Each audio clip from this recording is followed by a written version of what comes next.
আসসালামু আলাইকুম। কেমন আছেন সবাই?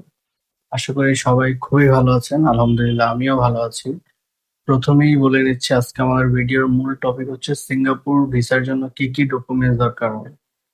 তার আগে আরেকটা বিষয় শেয়ার করে নিই। গত ভিডিওতে আমি আপনাদেরকে যে ইনফরমেশন গুলো দেখাতে চেয়েছিলাম সেখানে অনেকেই হচ্ছে আমার ভিডিওর ভয়েস গুলো বুঝতে পারেননি।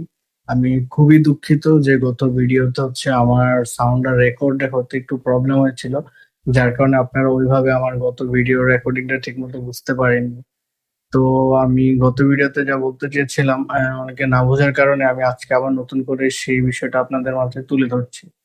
গত ভিডিওতে আমি আলোচনা করতে চেয়েছিলাম হচ্ছে আমাদের হচ্ছে গত ভিডিওতে একজন ক্লায়েন্টের ৮ জনের হচ্ছে সিঙ্গাপুরের ভিসা হয়েছে।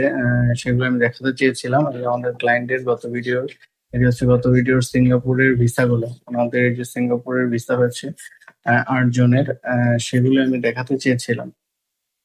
আমি খুবই দুঃখিত যে গত ভিডিওতে আপনারা আমার ভয়েস ঠিক মতো বুঝতে না পারার কারণে অত্যন্ত দুঃখিত।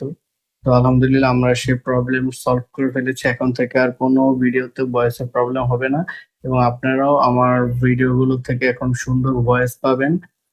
ইনশাল্লাহ আর কোনো প্রবলেম থাকছে না। আচ্ছা, তাহলে এখন মূল কথায় আসি। আজকে আমরা আলোচনা করবো হচ্ছে সিঙ্গাপুরের ট্যুরিস্ট ভিসা নিয়ে। সিঙ্গাপুরের ভিসার ক্ষেত্রে কি কি ডকুমেন্টস লাগবে। সর্বপ্রথম যে সিঙ্গাপুর ভিসার ক্ষেত্রে আপনার ডকুমেন্টস লাগবে হচ্ছে আপনার ছবি, passport, bank statement, bank solvency এবং ব্যাংকে জানি সবসময় ভিসা করার আগে আপনারা খেয়াল রাখবেন ব্যাংকে জানি মিনিমাম 2 থেকে 3 লাখ টাকা থাকে। আর হচ্ছে রেগুলার জানি লেনদেন থাকে। যাদের ব্যাংক হচ্ছে রেগুলার লেনদেন আছে এবং ব্যাংকে ভালো অ্যামাউন্ট থাকে, তাদের কিন্তু সহজে সিঙ্গাপুরের ভিসা রিজেক্ট হয় না। তবে বর্তমানে যাদের বয়স একটু কম, তাদের সিঙ্গাপুরের ভিসা রিজেক্টের পরিমাণটা একটু বেশি। সেক্ষেত্রে যাদের বয়স এখন একটু কম, আমি তাদেরকে সাজেস্ট করব জানি তারা এখন সিঙ্গাপুরের ভিসার জন্য আবেদন না করাই উত্তম। এরপর আপনার প্রয়োজন হবে হচ্ছে ডকুমেন্টস আপনি কি করেন। যদি আপনি জব করে থাকেন তাহলে আপনার office ID card, visiting card, NOC এবং যদি স্যালারি ব্যাংকে ঢুকে থাকে সেক্ষেত্রে স্যালারি সার্টিফিকেট প্রয়োজন নেই। যদি আপনার স্যালারি ক্যাশ পান সেক্ষেত্রে হচ্ছে আপনার স্যালারি সার্টিফিকেট লাগবে।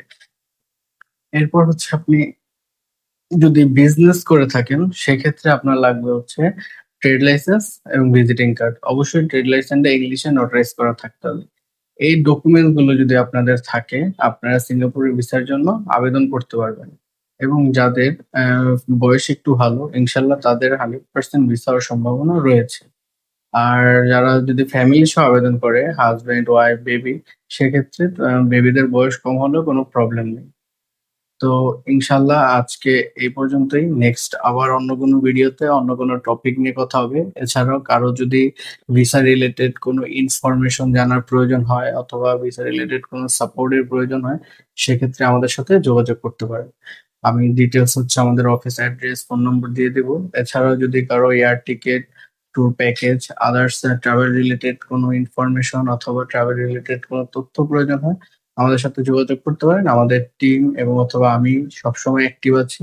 যে কোনো প্রয়োজনে আমাকে পাবেন। তো আজকে এই পর্যন্তই। ইনশাআল্লাহ ভালো থাকবেন। আসসালামু আলাইকুম।